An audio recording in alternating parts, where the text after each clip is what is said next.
معايا الأربعة ب10 وعليهم 2 ببلاش. جرب 4 ب10 و2 عليهم ببلاش. فرجني يا معلم. خش عليه. اتفضل يا حاج.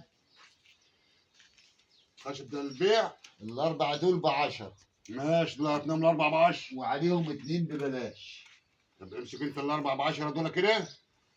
انا هاخد الاثنين ببلاش دول كده وانت خلي الاربعه ب10 بتوعتك. هو عشان راجل عبيط يعني هتضحك عليه وخلاص هتاخد الاثنين ببلاش؟ هضحك عليه ليه؟ ما هو اللي قال طب وسمعني 4 أنا ب10. دلوقتي. هو قال 4 ب10 دلوقتي واثنين عليهم ببلاش. هم يا الاربعه عم. ب10 هم دي، وانا خدت الاثنين يا عم ببلاش. الحاج انت والله عندك حق يا ابني، حرام عليك ما تطهقش مننا الزبائن. اتكل على الله يا عم الحاج. معاك في سلام. السلام عليكم.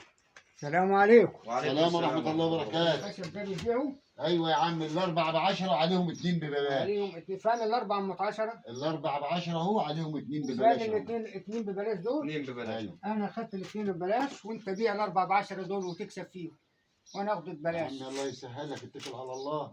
خلاص كده يا عم. يا عم هو عشان راجل عبيط يعني وكبير خلاص هتضحك عليه وتاخد الخشب هو وتمشي. ما هو انت ما 4 قعدتش غير 10 كده. الراجل عنده حق. انت كل والاتنين زبون ببلاش. يجي هتناجر هو معاه. قال ببلاش دول. يا أنا عم خدتهم انت عندك ببلاش حق. دول. ده حمار مالكش سلام دعوه بيه. عليكم. سلام اتكل عليكم. على الله.